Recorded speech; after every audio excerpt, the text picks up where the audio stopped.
Bonjour à tous, bienvenue dans l'épisode numéro 7 de Learning Pédagogie. Aujourd'hui, on va parler de confiance en soi. Comment Bonjour à ça va, Romain? tous, salut Enes, ça va et toi? Ça va très bien.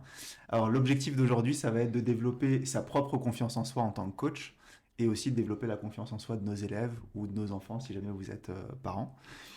Alors, c'est quoi la confiance en soi? Comment est-ce que tu définirais ça? Alors, c'est une petite définition barbare, c'est un petit peu la représentation qu'on a soi-même de ses capacités et de ses ressources. Alors si tu essayes de donner une définition un peu plus cool, c'est je suis capable de faire quoi et quel le niveau de croyance que j'ai de ça, quoi. Par exemple, je suis capable de descendre une piste de ski. Si je suis en confiance, j'y vais les yeux fermés, limite parce que je sais que je sais le faire.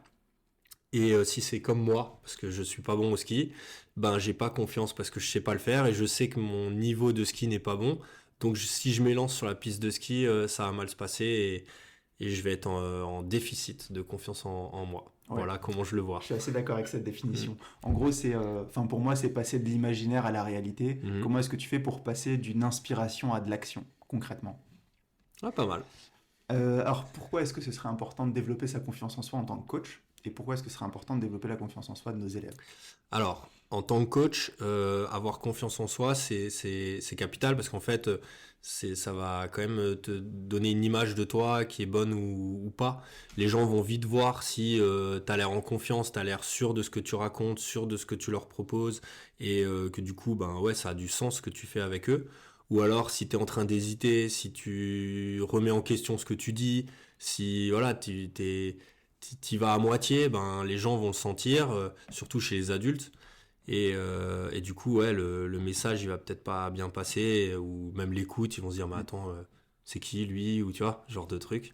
Donc en tant que coach, faut quand même savoir de quoi tu parles, ce que tu fais, et du coup, faut croire en soi, croire en ce que tu racontes, croire en ce que tu enseignes, parce que sinon, ça va pas aller en Ouais, fait. tout à fait. Mm. En gros, créer un climat de confiance et Ouais, avoir une certaine légitimité c'est aux ça. élèves. Ouais, c'est ça. Pas forcément au vu de ton expérience, mais au vu de ta pédagogie, au Ouais, moins, mais quoi. je pense que ton expérience va te servir justement à avoir confiance en toi, parce que si, je sais pas, du jour au lendemain, je commence à donner des cours de ski, hein, désolé, je suis dans le ski, mais c'est la période en plus en ce moment. Moi, ça va vite tourner au vinaigre, hein, parce qu'ils vont vite sentir que je sais pas de quoi je parle. Si je dois faire un exemple de comment on tourne ou comment on descend une pente, ça va pas aller. Et puis, moi, ma confiance, elle va s'effriter. À un moment, je vais me dire, mais ça va pas là, en Mm. fait, c'est chaud, quoi. Ouais, tout à Mm. fait. Et puis c'est important, enfin pour moi, du point de vue de l'élève, c'est hyper important de développer sa confiance en soi parce que moi je les invite toujours à prendre des risques, à faire des choses difficiles et le fait d'avoir un minimum de confiance, t'es un peu plus à l'aise à, tu vois, à te Ouais, lancer, ouais, ouais. à sauter dans le vide et te dire, bah, vas-y, je vais compter sur le parachute que je viens de créer, que je viens de me Mm. fabriquer. Et je trouve que c'est important parce que tu sais que tu vas forcément échouer. Et du coup, le fait d'avoir cet état d'esprit-là, à te dire, ben, si j'échoue, je vais apprendre quelque chose, ou si je réussis, ben, je vais quand même apprendre quelque chose et ça va me donner des indications, tu vois, sur, sur ce qui me reste à apprendre ou sur mon évolution. C'est important d'y aller avec une certaine confiance, une confiance de base et pas genre une confiance négative presque. Ouais, carrément. Alors du coup, on va regarder pas mal de choses sur la confiance en soi. Il y a le langage interne, donc tout ce qu'on est en train de se dire, enfin le discours interne Mm, plutôt, mm. donc le discours qu'on peut avoir avec nous-mêmes.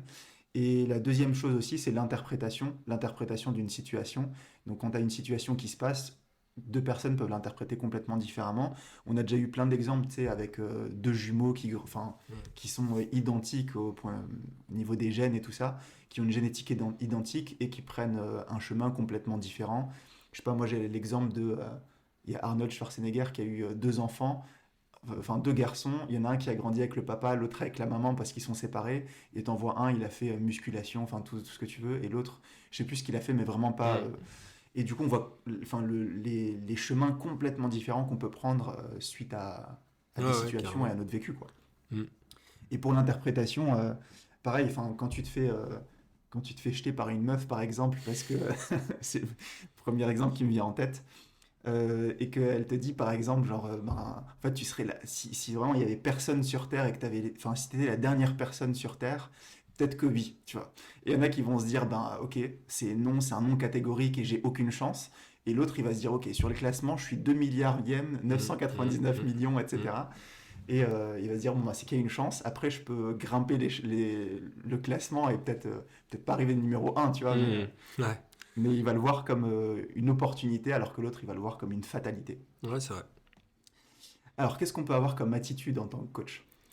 Comme attitude en tant que coach, alors moi ça va partir une nouvelle fois, mais c'est primordial en Le tant que ski. coach. Non, non, coach de tennis, hein, bien sûr. Non, ça va partir sur de la discussion et de l'observation. Donc d'abord, tu observes, tu te rends compte que voilà, le comportement de la personne est pas... Voilà, tu sens qu'il y a des choses, ça marche pas, ça se reproduit, que ça marche pas, il n'y a pas forcément de changement d'attitude par rapport à ça. Et puis après, de la discussion, donc son ressenti, tu vas vite sentir dans les phrases qu'il va dire que voilà, en gros, il croit pas en ce qu'il fait. Soit il sait pas le faire, soit il pense qu'il sait pas le faire. Et il te le répète souvent d'ailleurs, enfin, sous plusieurs formes. Et là, tu dis, ah ouais, là, il y a un petit bug avec ça. Donc du coup, pour moi, la suite logique, c'est de lui faire prendre conscience de ce qu'il sait faire et ce qu'il sait pas faire. Comme ça, déjà, savoir qu'on sait faire des choses, ben, c'est déjà un minimum de confiance acquis. Et puis après, travailler sur ce qu'on ne sait pas faire et y aller étape par étape. Et puis dès qu'il arrive à faire quelque chose de nouveau, lui notifier ou lui faire remarquer que t'as vu, ça tu savais pas le faire avant et Mhm. maintenant tu y arrives. Je prends un exemple tout con, mais dernièrement avec un élève, problème de service, pas beaucoup de réussite. Et en changeant un détail sur le lancer de balle, beaucoup de réussite. Mais voilà, j'ai insisté sur le fait que, ah, t'as vu, t'as remarqué que depuis qu'on a travaillé ça, on a changé ça, t'as beaucoup plus de réussite. Et là, la personne valide le truc. Ouais, ouais, c'est vrai et tout. Et hop. Donc, la prochaine fois qu'il se met à servir avec un pote ou en match ou quoi, il sait qu'il s'il se concentre sur ça, il va y arriver et il aura plus confiance dans son service. Donc, voilà les méthodes que j'utilise Ok. par rapport à ça. Moi, il y a différentes attitudes que j'utilise. La première, c'est essayer de développer la façon de penser de l'élève, Mm. donc via la discussion, et lui faire comprendre que à travers qu'à à tout problème, il y a une solution, à toute destination, il y a un chemin. Et Ouais. du coup, à toi de trouver le chemin qui va t'amener, enfin ton chemin à toi. Et ça revient un peu à ce qu'on disait, tu sais, genre donner les outils pour Mm. permettre à la personne de créer son propre chemin. La deuxième attitude que j'ai, c'est essayer d'avoir un feedback constructif. Mm. Souvent, tu sais, on pointe les échecs, on dit, bah voilà, là, ça marche pas, là, ça marche pas non plus, il faut faire ça. Et tu vois, on pointe l'échec et ensuite cache, on donne le conseil. Et en fait, je me suis rendu compte que c'était plus intéressant de... On en a déjà parlé, tu sais, Mm. de pointer d'abord le positif, puis ensuite, tu arrives avec le négatif et tu viens avec un, enfin, pas un constat, mais une critique constructive. Et tu lui dis, bah voilà, tu peux faire ça pour améliorer le truc, mais tu arrives quand même avec une critique constructive et tu viens pas en mode, là, c'est pas bon, et du coup, il faut faire ça. En fait, C'est trop dans le c'est trop négatif. rationnel. Et Ouais. même, c'est trop rationnel. Mm. Il faut le toucher au niveau de l'émotion, enfin, au Mm. niveau de l'émotionnel pour créer un truc, tu vois, face à lui. Et quand on est prof, quand on est coach, on a toujours cette posture, tu vois, de vouloir soit avoir raison, soit enfin, tu vois, de posséder le savoir, entre guillemets. Mm. Et je pense que faut basculer entre être utile et avoir raison. C'est bien d'avoir raison, c'est génial, mais en vrai, ça aide en rien. Tu vois, ça apporte rien à l'élève.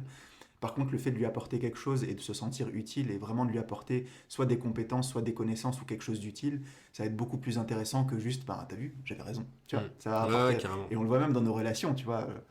T'es en couple avec ta femme ou ta copine ou quoi, et dans une discussion, t'en fous, tu vois. Enfin, c'est le dernier truc que t'as envie d'entendre, genre, bah, t'as vu, je te l'avais dit, ou tu vois, bah, j'ai raison, et c'est des discussions qui apportent rien. Et je pense que ces discussions-là, il faut les avoir avec les élèves, mais avec, tu vois, toujours en essayant de faire un feedback, mais constructif. Mm. Parce que dans le fond, ils l'ont remarqué que ça fonctionnait pas. Tu Ouais, vois, ça un sert à élève rien de chez leur toi, par redire. exemple, Oui. qui rate son service, Mm. tu dis, ah, ton service, il marche pas. Il va te dire, bah ouais, merci mec, Mm. je suis au courant. Mm. Il finit dans le filet ou je fais des doubles fautes tout le temps, je sais que ça fonctionne pas. Mm. Et il y a un truc que j'utilise beaucoup dans mon attitude, c'est que j'utilise toujours j'ajoute un petit mot hein, à chaque fois, genre si t'y arrives pas, je veux dire t'y arrives pas encore, ou pour l'instant. Ou quand on va essayer de faire des trucs et qu'on est dans une activité et qu'on doit faire un exercice, je vais lui dire essaye au lieu de fais-le, ou tu vois. Et Ouais, le fait ouais. d'essayer d'utiliser des termes comme ça montre que voilà, t'es pas bon en maths pour l'instant. Donc c'est pas un T'es un état palier, quoi. définitif, tu vois. Ouais, ouais. Il y a l'expérience, j'ai été nul, j'ai fait de la merde, ok, mais c'est une expérience, ça définit pas ta personnalité. L'expérience définit l'expérience, la personnalité définit la personnalité. On mélange pas les deux, et Hmm, c'est pas parce que t'as foiré un test et que t'as eu 3 en maths que ben, t'es éclaté en maths. hmm. Et c'est pas parce que t'as fait une double faute que ben, tu es défini par Ouais, c'est quelqu'un sûr. qui sait pas servir. Oui, oui. Mais on le voit vraiment souvent, par contre, tu vois, dans un match ou quoi, avec le Hmm. stress, t'as pas bien servi, de dire, ah putain, ton service, il est nul, quoi. Ouais, puis ça se termine par ouais, de toute façon, j'y arrive pas. De toute façon, le service, je suis nul. Et là, oula, ouais, là, il y a un Et tu finis petit. par te définir comme ça. Ouais. Ouais, après, t'en fais une normalité, ouais. Ouais. Hmm. Ensuite, il y a une attitude que certains profs ou certains élèves peuvent avoir, c'est quand tu es hyper hautain, parce que tu as une surconfiance, un excès de confiance, Hmm. et tu passes pour quelqu'un de supérieur, quelqu'un d'arrogant et tout ça. Et pareil, je pense qu'il y a un juste milieu à avoir entre quelqu'un qui est confiant, tu Hmm. vois, qui a confiance en ses capacités, qui sait qu'il est capable de faire ça, qui n'est pas capable de faire ça, et quelqu'un qui est en surconfiance tout le temps et qui se croit invincible et qui pense que... Mais pour ces personnes-là, je m'inquiète vraiment pas, parce qu'en général, ils finissent par rencontrer des gens qui les remettent à leur place. Bah, il y a de ça. Ou alors, c'est notre rôle aussi de leur faire constater que, hé mec, ouais, c'est bien d'être confiant, mais là, t'es peut-être juste un peu trop. T'es limite à la limite du manque de respect ou de, comme ça De dit, l'arrogance. peut-être de l'arrogance. Et peut-être qu'un jour, ça va te retomber dessus. Ouais, et en fait, tu feras quoi derrière? Faut apprendre à juste redescendre un petit peu et voilà, le faire dans le respect voilà, du cadre du tennis, de ton adversaire, de ton coach, Mm. voilà. Mais oui, oui. Après, c'est quand même bien d'être en excès de confiance. Enfin, nous, dans un sport individuel, c'est bien quand tu as un peu trop de confiance, ça se voit. Généralement, ça peut influencer l'autre. Mais voilà, il y a un juste milieu, faut pas aller trop loin non plus. Ouais, c'est ça. Si l'équilibre c'est 60%, il faut aller à 65. Ouais, C'est encore bien, ouais, 70, ok. ouais. Mais quand tu dépasses et que tu es à 90% et que tu penses. Mm. Enfin voilà, faut Bah, toujours chercher généralement, l'équilibre, ouais, quoi. ils finissent pas par aller boire une bière à la fin du Non. match quand ça se présente. Parfait. L'abus d'alcool est. Je tiens à le dire. Alors, on va passer à la boîte à stratégie, boîte à outils, et on va ben, parler de nos stratégies qu'on utilise pour soit développer notre confiance à nous, soit celle de nos élèves. Et d'ailleurs, ben, vous pouvez aussi participer, hein, Mm. envoyer des messages ou enfin nous envoyer des messages en perso. Je sais je vais arriver. On écrit, on publie sur Instagram, sur les réseaux sociaux, les vidéos. Donc, si vous voulez nous écrire en direct, en privé, vous pouvez le faire. Et sinon, ben, il y a les commentaires juste en dessous de la vidéo. S'il y a des trucs, je sais pas. Là, par exemple, on parlait des attitudes. Des attitudes, si vous avez rencontré un prof ou que vous avez eu un coach, ou vous-même vous êtes coach et que vous avez une certaine attitude et que ça fonctionne vraiment bien pour gagner en confiance, pour faire gagner en confiance les élèves. Nous, on est preneurs. Enfin, moi, Ah ouais, on est ouvert, carrément. je suis vraiment preneur. Et en plus, je suis pas juste preneur des conseils, mais je vais les appliquer, je vais les essayer jusqu'à ce que ça marche. Donc N'hésitez on est pas. vraiment preneur, quoi. Alors, du coup, boîte à stratégie, boîte à outils. Alors, moi, j'ai une grosse stratégie que j'utilise énormément. C'est, en fait, souvent, tu sais, en maths, on me dit, ouais, mais toi, tu dois avoir que des élèves qui sont en difficulté, alors que pas du tout. Tu vois, j'ai des élèves qui sont en difficulté, j'en ai qui sont pas du tout en difficulté. J'en ai un, il a 19,5 de moyenne, il veut faire Sciences Po l'année prochaine. Il est dans le meilleur lycée de Strasbourg et il a pas du tout besoin de moi, en théorie, tu vois. Mm. Mais je l'accompagne sur la performance et l'aspect mental, tu vois. Et d'ailleurs, l'aspect connaissance aussi, parce qu'on travaille aussi les maths. Et en fait, quel que soit l'élève que j'ai avec moi, je me dis qu'il y a toujours deux types de personnes. Il y a des gens qui sont nés, entre guillemets, avec un certain talent, et d'autres qui n'ont pas ce talent. Et si tu es né avec un certain talent, ben, soit tu fais des efforts, soit tu en fais pas. Et si tu es né sans talent, ben, soit tu fais des efforts, soit tu n'en fais pas. Et du coup, je leur fais un espèce de petit arbre qu'on mettra à l'écran. Je leur fais un espèce de petit arbre où il y a talent, effort, talent, pas effort, pas talent, effort, pas talent, pas effort. Et en fait, je leur montre qu'à long terme, ceux qui réussissent tout le temps, c'est ceux qui fournissent des efforts. Donc ceux qui ont du talent et qui fournissent des efforts, en fait, ils ont une grosse marge, enfin une grosse avance par rapport aux gens normaux, entre Mm. guillemets. Et en fait, si tu continues à travailler, tu vas toujours creuser cet écart-là et personne ne pourra te rattraper. Sauf que les gens qui ont un talent dans un certain domaine, en maths, au tennis ou dans un sport en particulier, ils sont pas très nombreux. Tu as toujours genre dans une classe de Mm. 30 personnes, tu as un élève qui est un génie en maths et qui a de grandes, grandes, grandes facilités. Les autres, c'est parce qu'ils travaillent ou parce qu'ils ont joué à des jeux de stratégie ou des trucs comme ça. Et du coup, on en vient aux élèves qui n'ont pas de talent. Parce que ben voilà, t'es pas un génie en maths. Moi, par exemple, j'ai pas de talent en maths, je suis pas un génie. C'est avec le travail que j'ai réussi à avoir un bon niveau. Et du coup, ils se rendent compte que le fait de ne pas avoir de talent, bah, le fait de fournir des efforts, tu finis par dépasser les gens qui se reposent sur leur talent. Et ça, on le voit beaucoup. Je sais que tu aimes bien de parler de foot, Mm. mais on le voit beaucoup chez les footballeurs, tu vois. Des gars qui, à 14 ans, c'était des étoiles montantes et qui ont fini par faire aucune carrière parce Ouais, qu'ils se sont reposés sur leur talent, en fait. Et ils n'ont pas travaillé, ils n'ont pas mis les efforts derrière. Ils n'ont pas travaillé ni le physique, ni le mental, ni la technique, où il y a un truc qui a pêché, ce qui fait qu'ils n'arrivent pas à faire de carrière. Mm. Et donc, c'est un schéma que je leur montre vraiment très souvent. Et en fait, on voit que talent et effort, évidemment, tout le monde te veut. Tu vois, que ce soit dans une école d'ingénieur ou je sais pas, à Sciences Po ou peu importe, tout le monde te veut. Talent qui fait pas d'effort, ben, au bout d'un moment, ça a des limites, tu vois. Au bout d'un moment, ouais, tu vas continuer à progresser. Tu as 14 ans, tu es au top, c'est très bien. Mais le jour où tu as 16, 17, 18 ans, le niveau d'exigence, en fait, il va évoluer avec ton âge. Et donc, mm. si tu es resté au même moment et que tu étais excellent, tu vas finir par être moyen, puis, Ah ouais, tu vois. ah, je vois. Et ensuite, tu as ceux qui n'ont pas de talent et qui travaillent. Et ceux-là, ben, c'est, c'est pas une autoroute, mais ça va être une petite route, ça va être un petit chemin. Et à toi de travailler, de travailler sur tout ce qu'on a dit, de motivation, discipline et tout ça, pour finir par y arriver. Et à moyen long terme, c'est des personnes qui vont dépasser les gens qui ont du talent mais qui taffent pas. Ouais, Et bon, après, on n'en parle pas de ceux qui n'ont pas de talent et qui taffent pas. ouais, là, Là, on peut c'est rien mauvais faire. chemin. Mais en tout cas, c'est un choix. Tu vois, Mm. et le fait de leur dire que voilà, c'est une décision, c'est toi qui choisis si tu veux faire des efforts ou pas. T'as pas choisi à la naissance, tu vois, de vivre dans un Ouais, pays hyper développé. T'as pas choisi de vivre avec certains parents. T'as pas choisi de vivre avec, mm. tu vois, un certain statut social entre guillemets. Mais par contre, les efforts, c'est toi qui choisis. Ouais, Et là, t'auras aucune excuse si t'y arrives pas. C'est toi, t'es responsable. Et du coup, il faut te remettre ouais. en question là-dessus.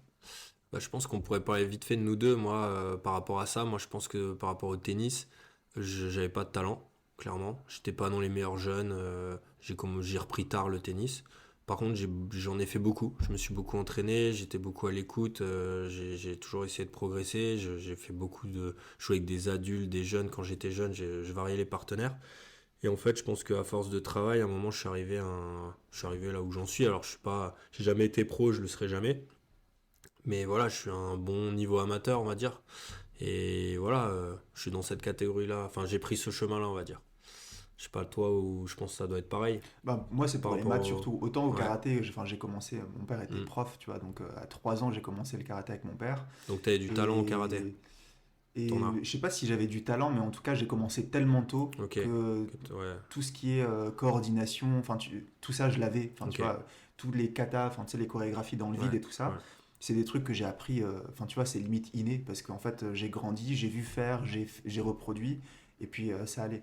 Par contre, dans les maths, enfin, je sais pas, j'ai eu genre 5,7 de moyenne, enfin, je me souviens du 5,7 de moyenne que j'ai eu en première. Ok. Et 2 ans plus tard, je suis en fac de, enfin, en fac de médecine, en fac de maths, Hmm. tu vois. Et je suis enfin, numéro 3. Ils font un espèce de concours d'entrée juste pour évaluer ton niveau. J'étais numéro 3 sur 300, Ok. alors que, je sais pas, 3 ans plus tard, parce que j'ai refait mon bac, Hmm. 3 ans plus tôt, j'avais genre 5,7 Ah, de ok. Ouais. moyenne à un trimestre, tu vois. Ok, ok. Mais ça a été vraiment du travail, Hmm. clairement. D'accord. Ensuite, il y a un deuxième truc que j'utilise énormément, et ça va parler à tout le monde, que ce soit des profs, coachs, ça peut être des parents, et ça peut même nous parler à nous, c'est l'excès de confiance. En fait, il y a un truc qui s'appelle l'effet Dunning-Kruger. Donc Dunning et Kruger, c'est deux scientifiques, et ils ont donné ce nom à cette espèce de truc. Donc l'effet Dunning-Kruger, c'est une espèce de courbe où, en fait, au tout début, quand tu lis une information, par exemple, on va prendre l'exemple du Covid, parce que tu sais, pendant le Covid, il y a eu plein d'experts, Hmm. de pseudo-experts, et en fait, tu lis une information, tu lis un article, et dans ta tête, tu as lu l'article, enfin, t'as appris des choses, et dans ta tête, tu te dis, oh putain, j'en connais, enfin, j'en sais plus que la plupart des gens. Et du coup, directement, tu as une espèce de niveau de confiance où tu te dis, putain, mais en fait, je sais exactement ce qui se passe dans le monde, je sais que le Covid. Non, mais c'est vrai, Ouais, je je sais vois, que je le vois. Covid, c'est ça, et t'en Hmm. as vu plein, tu vois, que ce Oui, soit des oui. journalistes, Hmm. et du coup, ouais, je sais exactement ce que c'est. Et en fait, l'effet Dunning-Kruger, c'est au début, tu as une information ou un petit peu d'information, un livre, un article, etc. Et tu as un excès de confiance, enfin, tu as un gros excès de confiance. Ton niveau de confiance, il monte très, très, très haut. Jusqu'au moment où tu es face à quelqu'un qui est vraiment dans le domaine. Donc dans le Covid, par exemple, ce serait un spécialiste ou un... Bref, quelqu'un qui est vraiment dans le domaine. Et là, en fait, en 2 arguments, il te démontre toute la théorie. Et du coup, là, tu redescends. Et quand tu redescends, ça s'appelle la vallée de l'humilité. Ok. Et en fait, c'est à partir de ce moment-là que tu choisis soit de te spécialiser dans le domaine, et donc de passer un doctorat ou de faire un truc dans les maladies, enfin bref, du Covid Mm. par exemple, maladies respiratoires, etc. Ou alors, tu t'arrêtes là et tu te dis, bon, ben, finalement, j'en sais pas tant que ça, et je suis pas un Mm. spécialiste, j'ai lu 2 articles là-dessus, c'est pas mon point fort. Mm. Et cet effet Dunning-Kruger, il est vraiment important parce que souvent, t'as, moi je le vois en cours de maths, tu vois, genre, t'as des élèves qui, au bout d'un, enfin, tu leur as expliqué un truc, moi j'essaie toujours d'expliquer progressivement. Donc au début, quand j'explique à n'importe qui, enfin, ils comprennent tous, parce que je l'explique de la façon tellement simple que tout le monde comprend. Et du coup, ils se disent, ah bah trop facile ce chapitre, bidon, tout compris, c'est Mm. hyper facile. Et ensuite, ils oublient que bah, moi je continue à progresser dans le chapitre, que certes c'était facile au début, mais que je continue à progresser. Et du coup, ils s'arrêtent là-dessus, ils disent, bon, bah, c'est bon, j'ai tout compris. Et donc, ils taffent pas pendant une grosse partie du chapitre, ils arrivent à l'examen, ils ont tout compris, mais ils se tapent un 3, un 4, un 7, un 10 alors qu'ils visaient le 18, ou un 2 alors qu'ils visaient le 10-12, tu vois. Et du coup, je leur montre souvent cette espèce d'effet Dunning-Kruger, et c'est une courbe pareille, on la mettra à l'écran. Et je pense que c'est important, tu vois, de reconnaître ses défauts, reconnaître ses lacunes, reconnaître là où on est vraiment fort et d'être cohérent avec son niveau de compétence. Mm. Et justement, l'effet Dunning-Kruger, c'est que t'es pas cohérent avec ton niveau de compétence. T'as aucune compétence là-dedans. Tu vas pas te mettre. C'est comme si nous deux, tu vois, on allait faire un podcast sur, enfin, un truc, enfin, de cuisine, tu vois. Mm. Genre moi, je suis Ouais. éclaté en cuisine. Pareil.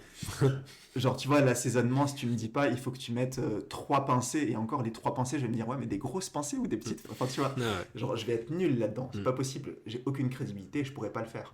Donc, mon niveau de compétence, faut qu'il soit en cohérence avec ce que je dis et ce que je fais, sinon, Ouais. effet Dunning-Kruger, Ouais, quoi. ouais, carrément. Je vois bien. Ensuite, j'ai 2 autres astuces que j'utilise énormément. La première, c'est une astuce de Bruce Lee qui disait, donc Bruce Lee est un célèbre artiste martial, qui disait, je préfère quelqu'un qui fait 500 fois un seul coup de pied que quelqu'un qui fait une seule fois 500 coups de pied différents.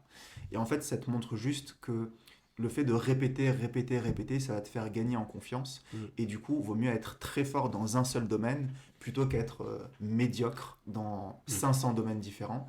Et ça, je le vois vraiment beaucoup dans les arts martiaux, parce que souvent, tu sais, on a envie de tout faire. On a envie d'être bon techniquement, on a envie d'être bon en combat, on a envie d'être bon en confiance en soi, on a envie d'être bon en posture, etc. Et, euh, et le problème, c'est qu'on travaille pas tout en même temps. Et l'astuce que j'ai développée, alors ça me concerne moi en tant que sportif, mais aussi avec mes élèves en maths, c'est que à chaque fois que je vais à un cours, que ce soit en élève ou en prof, j'essaie toujours de cibler une compétence en particulier. Et donc, par exemple, mon cours de karaté de mardi dernier, ça a été ciblé uniquement sur les points d'appui. Et donc, à 80% du temps, tu vas te concentrer sur les points d'appui et tout le reste en mode pilote automatique. Et donc ça te permet vraiment de développer une compétence en particulier au lieu de tout travailler en même temps, tu sais, Mm. où Ouais. et t'es pas bon dans tout Ouais, en même temps. ouais, Enfin, tu c'est pas fais possible de tout tes développer en même moyens dans temps. tout au Ouais, c'est lieu ça. d'être bon dans. Et donc au karaté, ouais, souvent je fais un cours sur point d'appui, un cours sur vitesse d'exécution, un cours sur les réflexes, un cours sur etc. Et je développe toutes mes compétences comme ça. Et j'avais un élève en prépa mentale de basket et on essayait de travailler aussi comme ça, tu vois. On essayait de travailler sur uniquement la technique de son shoot. Et tout le reste, c'était du pilote automatique. Ouais. Puis ensuite, on a travaillé sur sa défense. Puis tout le reste, c'était en mode pilote automatique. Ok. Ça permet de développer une compétence à la fois. Oui. Et dernier truc, et ça ce sera vraiment pour les coachs, le fait pour développer la confiance en soi d'un élève dans un groupe, en fait, il y a souvent on utilise une façon de faire qui est, tu vois, pointer le négatif. Ça nous est tous déjà arrivé, et je crois que tu m'en avais parlé une fois, c'est quand le prof il vient et il rend les copies, et il Ah rend oui. les copies de la meilleure note à la pire note. Et toi, tu es là en train de stresser, tu es en train Mm. de te dire, putain, le mec il vient d'avoir 12, j'ai toujours pas ma copie. Ah ouais. Putain, l'autre il a eu 8, j'ai toujours pas ma copie. L'autre il a eu 5, j'ai toujours pas ma copie. Et là, Et là, t'as une idée, tu dis, ah, il a peut-être oublié ma copie, c'est tu sais, ça. genre. Et Ou en alors fait, tu non. dis non, ou alors il a envie de me faire une surprise parce que j'ai eu une très bonne note. Enfin, Mm. et tu te fais 15 000 films dans ta tête, mais c'est jamais ça. Tu vois, Mm. c'est toujours que tu as eu 2 en fait. Ouais, ouais. Et, euh, et du coup, en fait, l'astuce c'est. euh, je vais la donner avec un exemple parce que ça m'est arrivé mardi dernier aussi. J'étais en train de travailler sur l'amplitude du mouvement au karaté, donc le fait de frapper et de sortir avec une bonne amplitude ou de frapper avec une bonne amplitude. Et en fait, j'ai mis deux personnes ensemble, donc il y avait Maël et quelqu'un d'autre. Et Maël, c'est un mec qui a une excellente amplitude, tu vois, il frappe à fond et il revient, il fait le mouvement, l'amplitude elle est à 100%, je pense qu'il peut pas faire plus que ça. Et il était avec quelqu'un qui faisait des coups, mais genre beaucoup trop timide, genre le coup de poing il rentrait de 10 centimètres, tu vois, enfin il Hmm. sortait de 10 centimètres et, euh, et il touchait même pas l'adversaire, enfin la personne elle touchait même pas l'adversaire. Et donc ce que j'ai juste fait c'est que pendant qu'il travaillait, juste aller voir Maël et je lui ai dit l'amplitude vraiment parfait, tu pars du début à la fin et en fait je l'ai encouragé, enfin je l'ai Hmm. félicité, je l'ai récompensé pour ce truc là et l'autre en fait ça lui a donné envie de aussi Faire avoir mieux, sa ouais. récompense, tu vois, de se dire Hmm. bah, vas-y moi aussi j'ai envie de et donc de faire ça au lieu de arrêter le truc et dire non mais en fait moi ce que je vous ai demandé c'est de faire une grosse amplitude, toi tu la fais pas correctement, il faut que tu la fasses et après ben des fois elle l'a fait, des fois elle la fait pas, après c'est une astuce que j'utilise pas tout le temps mais Hmm. ça peut être pas mal tu vois de, de récompenser les trucs qui sont bien faits chez quelqu'un d'autre Hmm. et tu vois ça peut réveiller un petit truc et se Ouais, dire ouais. moi aussi j'ai envie Ouais, d'être ouais, récompensé, ouais. Ouais, tirer évidemment vers le sous haut. réserve que tu as un climat de confiance, un climat Hmm. d'apprentissage et tout ça, mais ça peut être une astuce vraiment sympa. Hmm. Ok, on va passer à Balance ton mentor. Ouais. Donc on va parler pareil Ouais, d'anecdotes d'une ou. anecdote, de quelque chose d'inspirant qui nous a inspiré, quelqu'un qui a énormément confiance en lui ou qui a réussi de par sa confiance, ou quelqu'un qui nous a donné confiance, etc. Et donc pareil, vous aussi, hein, je pense que vous avez rencontré des mentors, des Hmm. personnes dans votre entourage qui vous ont donné confiance et n'hésitez pas à mettre votre balance ton mentor dans les commentaires. Tu veux commencer? Allez, pourquoi pas. Allez, top. Alors moi, c'est deux, trois petites choses. La première, c'est dans le, enfin, c'est actuellement là. Si vous suivez un petit peu le foot, il y a l'Olympique de Marseille qui était un petit peu. Alors je suis pas supporter de Marseille, hein, mais qui était un peu dans la panade et qui a du coup changé de coach. Et tu sentais vraiment qu'il y avait un problème de, voilà, de confiance entre le coach et le vestiaire. Et le nouveau coach, dans sa première interview, il a justement insisté sur le fait qu'il allait parler aux joueurs, qu'il allait essayer de restaurer un climat de confiance. Et une semaine plus tard, deux victoires. Alors après, ils n'ont pas joué les meilleures équipes du championnat, mais ils sont quand même qualifiés en Coupe d'Europe. Et en fait, tu sens qu'il y a un nouveau climat, et ils sont contents, ils viennent de checker le coach. Et en fait, ouais, le truc a changé. Donc, il y a forcément eu de la discussion. Le nouveau coach n'a pas appris à Aubameyang à de nouveau savoir faire une passe, par exemple. Il sait la faire, c'est juste que comme ils étaient en déficit de confiance par rapport aux résultats et à la manière de faire, il fallait agir là-dessus et je pense que là, le coach est en train de bien le faire, donc pour moi, c'est un bon exemple. Et je parlerai aussi, je vais rester dans le foot, mais si on prend un mec comme Kylian Mbappé, je pense que très très jeune, il crevait l'écran parce que déjà il était talentueux, mais même dans sa façon d'être sur le terrain, sa façon, tu vois, le langage corporel, quand il parlait en conférence ou quoi, tu sentais quelqu'un de posé et de déterminé et il savait de quoi il parlait, il savait pourquoi il marquait, il savait ce qu'il avait à faire sur le terrain. Et donc clairement l'exemple type d'un mec peut-être en surconfiance limite. Mais voilà, et puis là depuis X années ça marche et enfin, c'est un mec, ouais, tu peux pas dire que Kylian Mbappé n'a pas confiance en lui quoi. Mm. Si quelqu'un me dit ça, qu'il m'écrive d'ailleurs sur les commentaires et on en discutera avec plaisir. Mais voilà, moi ces deux exemples-là me parlent beaucoup et puis des exemples par rapport à l'Olympique de Marseille, il y en a chaque semaine. Hein, euh, chaque semaine dans différents sports, ça marche pas, ça remarche. Voilà, c'est Ouais, jamais linéaire. De toute on se façon, une demande toujours. carrière ou voilà, un moment de sport et c'est important de justement réussir à faire la bascule. Et souvent, c'est les coachs qui Mm. parviennent à faire ça. Enfin, ceux qui sont initiés à ça. Voilà. Mhm. Parfait. Je vais passer à mon mentor. Alors moi, mon mentor, c'est un mec qui était avec moi à la fac, qui s'appelle David. Il était avec... lui, il a une histoire incroyable. Genre le mec, il a passé un CAP ou un BEP, alors pâtisserie ou boulangerie, je sais plus. Et du coup, le mec, il a travaillé pendant je sais plus combien d'années, 5 6 7 ans en boulangerie. Et au bout d'un moment, il en a eu marre. Il voulait reprendre les études. Il a fait une année de droit. qu'il a réussi, mais ça lui plaisait pas. Il est venu en fac de maths, donc je crois qu'il a eu une validation par équivalence du bac, tu vois, mais il n'a pas passé le bac. Et donc il arrive en fac de maths, donc le mec il a un niveau quatrième de bac. Sachant que il a vendu des... Il était en boulangerie pendant 6-7 ans, Ouais. donc dans le fond il a un niveau vraiment pas ouf en maths. Ouais, il a pas pratiqué les maths. C'est ça. Et donc, il arrive en première année de licence de maths, et les gens qui viennent en première année de licence de maths, ils viennent d'un bac scientifique. Moi, je venais d'un bac scientifique, avec, enfin voilà, j'ai fait maths, physique, machin. Et, euh, et le gars, il réussit sa licence, donc sachant qu'ils sont très peu à finir les études, il réussit sa licence. Le mec, il fait un master, il devient prof de maths, il va travailler sur l'île de la Réunion. Donc pareil, hyper courageux de sa part parce que il passe un concours, il abandonne son concours et il va bosser sur l'île de la Réunion. Donc il a été muté, je sais pas, à Créteil ou je sais pas où. Et il va sur l'île de la Réunion, il est prof, il revient, il est contractuel. Donc les contractuels, c'est ceux qui n'ont pas le concours. Parce qu'une fois que tu es parti, tu récupères, si tu veux récupérer ton poste, tu dois refaire le concours. Ok. Enfin bref, le mec, je sais pas comment il fait, mais incroyable.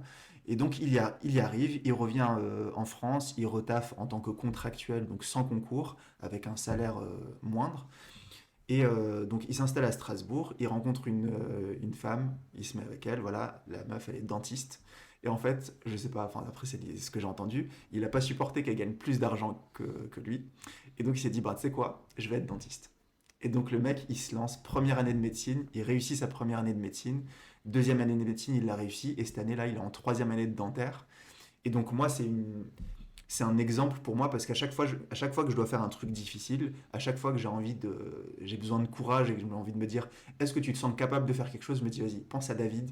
David, il l'aurait fait, tu vois. Il ne serait pas posé de questions, même s'il n'a pas les compétences nécessaires ou quoi, il l'aurait fait. Et c'est pour ça que David, je pense souvent à Ouais. lui. Ouais, courageux et confiant en lui, surtout. Ouais, totalement. Très confiant en lui. Top, parfait. Et ouais, pour revenir sur Kylian Mbappé, parce que quand même très important. En fait, c'est moi mon objectif quand je coach des élèves, ça peut être enfants, parents ou peu importe. Mon objectif, c'est qu'ils aient un déclic psychologique, un déclic mental pour qu'ils développent quelque chose. Et cette maturité-là, tu peux l'avoir très tôt ou très tard. Moi, je l'ai eu dans les 22, 23, 24 ans. Et ouais, Kylian Mbappé, c'est impressionnant parce qu'il l'a eu très jeune, quoi. Ouais, ouais. Il l'a eu très, très, très, très jeune. Il Ouais. était hyper précoce par rapport à ça. Et tu vois, dans sa prise de décision, tu sais, il y a l'Euro 2000, combien 2018 qu'on avait Non, perdu face à la Suisse. 2020. 2020. Donc l'Euro 2020 qu'on perd à cause de... Enfin voilà, il a pris un risque énorme d'aller sur le dernier penalty. Et je crois qu'il l'a loupé, c'est ça? Il me semble, Donc il loupe le penalty, gros risque, mais par contre, il l'a fait. Et pourtant, et j'avais vu une interview encore plus tôt, genre en 2017 ou 2018, où il disait que voilà, il est confiant, il est en position de réussite, mais il y a un moment où plus personne ne va croire en lui parce qu'il va il va prendre une décision courageuse, mais il va pas y arriver. Et le mec, il l'avait prédit 3 ou 4 ans plus tôt, tu vois. Et 3 ou 4 ans plus tôt, il avait quoi? Il avait 15 ans, 16 ans, tu vois. Et je trouvais ça impressionnant. Ok. Donc ouais, pour sa maturité et la prise de risque, enfin, hyper courageux, quoi. Enfin bref. Bon, bah, la semaine prochaine, on travaillera sur la concentration. Encore un petit truc, si jamais vous voulez qu'on aborde un certain sujet, donc on va parler de la concentration en tant que coach, comment améliorer notre concentration à nous et comment améliorer la concentration de nos élèves ou la concentration d'un pratiquant de sport de manière générale. Donc si jamais vous avez, je sais pas, tu as une problématique sur, tu as un problème de concentration pendant, je sais pas, au service, tu stresses, tu bloques parce que ton service au tennis, tu n'y arrives pas, ou concentration pendant que tu essayes de réviser seul chez toi ou peu importe. Donc si tu as des petits trucs ou des questions à nous poser, moi je suis chaud à Ouais, répondre on à est tout ouvert, ça. on est là. Et puis ça pourra nous donner des pistes, on pourra répondre aux questions sur le prochain podcast. Donc écrivez-nous en privé, on mettra nos liens Instagram, surtout Insta ou Facebook. Ouais. Et sinon en commentaire, quoi. Ouais, n'hésitez pas, Voilà, c'est un échange. parfait. Bon, bah, passez une bonne soirée, bonne journée. Dans le fond, on sait pas quand est-ce que vous regardez la vidéo. Ouais, c'est ça. Et à la semaine pro. Ciao, ciao.